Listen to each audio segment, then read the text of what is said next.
Canada government and politics. Canada is described as a full democracy, with a tradition of liberalism, and an egalitarian, moderate political ideology. An emphasis on social justice has been a distinguishing element of Canada's political culture. Peace, order, and good government are founding principles of the Canadian government. Canada has been dominated by two relatively centrist political parties at the federal level, the centre-left Liberal Party of Canada and the centre-right Conservative Party of Canada, or its predecessors. The historically predominant Liberal Party position themselves at the centre of the Canadian political spectrum, with the Conservative Party positioned on the right and the New Democratic Party occupying the left. Far-right and far-left politics have never been a prominent force in Canadian society. 5 parties had representatives elected to the federal parliament in the 2015 election: the Liberal Party, who currently form the government, the Conservative Party, who are the official opposition, the New Democratic Party, the Bloc Québécois, and the Green Party of Canada. Canada has a parliamentary system within the context of a constitutional monarchy, the monarchy of Canada being the foundation of the executive, legislative, and judicial branches. The Canadian monarchy is a separate legal institution from the monarchy of the United Kingdom, though the two offices are held by the same individual.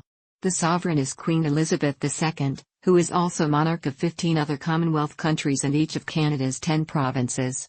As such, the Queen's representative, the Governor-General of Canada, at present Julie Payette, carries out most of the federal royal duties in Canada.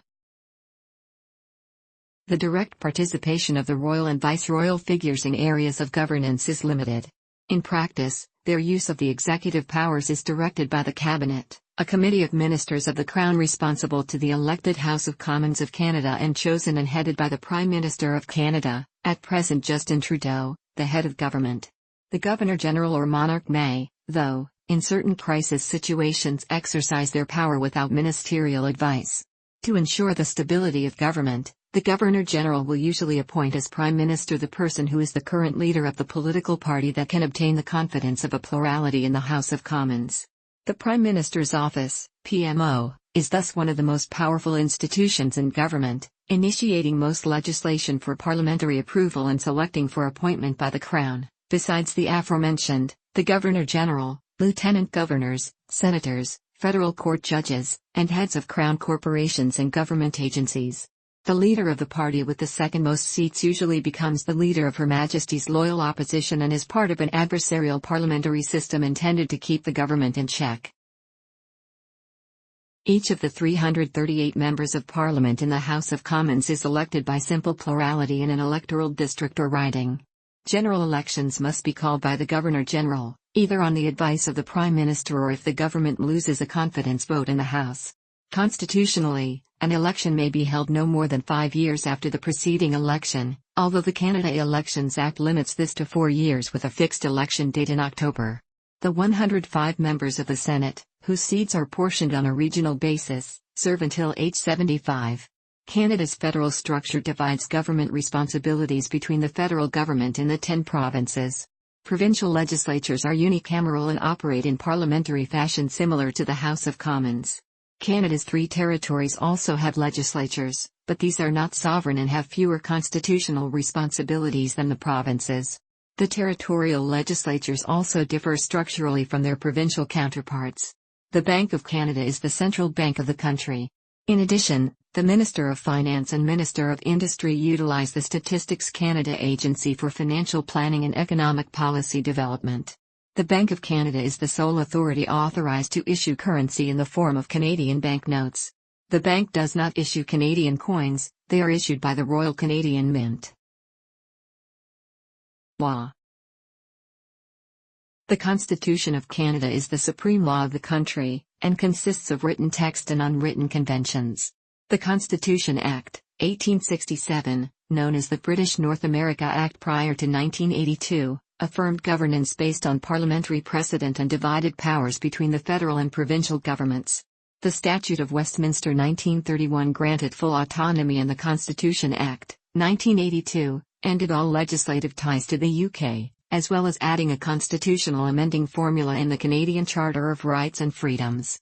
The Charter guarantees basic rights and freedoms that usually cannot be overridden by any government, though a notwithstanding clause allows the federal parliament and provincial legislatures to override certain sections of the Charter for a period of 5 years. The Indian Act. Various treaties and case laws were established to mediate relations between Europeans and native peoples. Most notably, a series of 11 treaties known as the Number Treaties were signed between the Indigenous and the reigning monarch of Canada between 1871 and 1921. These treaties are agreements with the Canadian Crown in Council, administered by Canadian Aboriginal law, and overseen by the Minister of Indigenous and Northern Development. The role of the treaties and the rights they support were reaffirmed by Section 35 of the Constitution Act, 1982. These rights may include provision of services, such as health care, and exemption from taxation. The legal and policy framework within which Canada and First Nations operate was further formalized in 2005, through the First Nations Federal Crown Political Accord. Canada's judiciary plays an important role in interpreting laws and has the power to strike down acts of Parliament that violate the Constitution. The Supreme Court of Canada is the highest court and final arbiter and has been led since December 18, 2017 by Chief Justice Richard Wagner. Its 9 members are appointed by the Governor-General on the advice of the Prime Minister and Minister of Justice. All judges at the superior and appellate levels are appointed after consultation with non-governmental legal bodies. The federal cabinet also appoints justices to superior courts in the provincial and territorial jurisdictions. Common law prevails everywhere except in Quebec, where civil law predominates. Criminal law is solely a federal responsibility and is uniform throughout Canada. Law enforcement, including criminal courts, is officially a provincial responsibility, conducted by provincial and municipal police forces. However, in most rural areas and some urban areas, policing responsibilities are contracted to the Federal Royal Canadian Mounted Police. Foreign relations and military. Canada is recognized as a middle power for its role in international affairs with a tendency to pursue multilateral solutions. Canada's foreign policy based on international peacekeeping and security is carried out through coalitions and international organizations, and through the work of numerous federal institutions. Canada's peacekeeping role during the 20th century has played a major role in its global image. The strategy of the Canadian government's foreign aid policy reflects an emphasis to meet the Millennium Development Goals, while also providing assistance in response to foreign humanitarian crises. Canada was a founding member of the United Nations and has membership in the World Trade Organization, the G20 and the Organization for Economic Cooperation and Development, OECD. Canada is also a member of various other international and regional organizations and forums for economic and cultural affairs. Canada acceded to the International Covenant on Civil and Political Rights in 1976.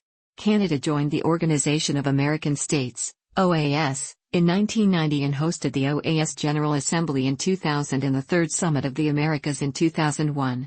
Canada seeks to expand its ties to Pacific Rim economies through membership in the Asia-Pacific Economic Cooperation Forum, APEC. Canada and the United States share the world's longest undefended border, cooperate on military campaigns and exercises, and are each other's largest trading partner. Canada nevertheless has an independent foreign policy, most notably maintaining full relations with Cuba, and declining to officially participate in the 2003 invasion of Iraq. Canada also maintains historic ties to the United Kingdom and France and to other former British and French colonies through Canada's membership in the Commonwealth of Nations and the Francophonie. Canada is noted for having a positive relationship with the Netherlands, owing, in part, to its contribution to the Dutch liberation during World War II. Canada's strong attachment to the British Empire and Commonwealth led to major participation in British military efforts in the Second Boer War, World War I and World War II. Since then, Canada has been an advocate for multilateralism, making efforts to resolve global issues in collaboration with other nations. During the Cold War, Canada was a major contributor to UN forces in the Korean War and founded the North American Aerospace Defense Command, NORAD, in cooperation with the United States to defend against potential aerial attacks from the Soviet Union. During the Suez Crisis of 1956, future Prime Minister Lester B. Pearson eased tensions by proposing the inception of the United Nations Peacekeeping Force, for which he was awarded the 1957 Nobel Peace Prize. As this was the first UN peacekeeping mission, Pearson is often credited as the inventor of the concept. Canada has since served in over 50 peacekeeping missions, including every UN peacekeeping effort until 1989, and has since maintained forces in international missions in Rwanda, the former Yugoslavia, and elsewhere. Canada has sometimes faced controversy over its involvement in foreign countries, notably in the 1993 Somalia affair. In 2001, Canada deployed troops to Afghanistan as part of the U.S. Stabilization Force and the UN-authorized, NATO-led International Security Assistance Force. In February 2007, Canada, Italy, the United Kingdom, Norway, and Russia announced their joint commitment to a $1.5 billion project to help develop vaccines for developing nations, and called on other countries to join them. In August 2007, Canada's territorial claims in the Arctic were challenged after a Russian underwater expedition to the North Pole. Canada has considered that area to be sovereign territory since 1925. The nation employs a professional, volunteer military force of approximately 79,000 active personnel and 32,250 reserve personnel.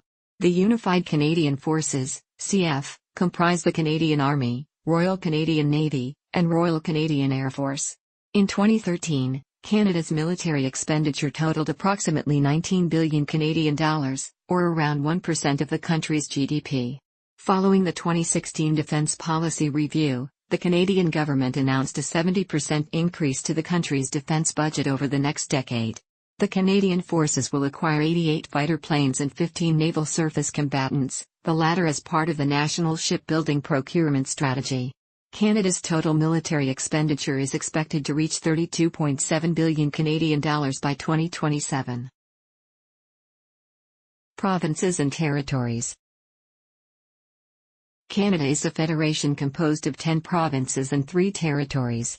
In turn, these may be grouped into 4 main regions: Western Canada, Central Canada, Atlantic Canada, and Northern Canada. Eastern Canada refers to Central Canada and Atlantic Canada together. Provinces have more autonomy than territories, having responsibility for social programs such as healthcare, education, and welfare. Together, the provinces collect more revenue than the federal government, an almost unique structure among federations in the world. Using its spending powers, the federal government can initiate national policies in provincial areas, such as the Canada Health Act. The provinces can opt out of these, but rarely do so in practice.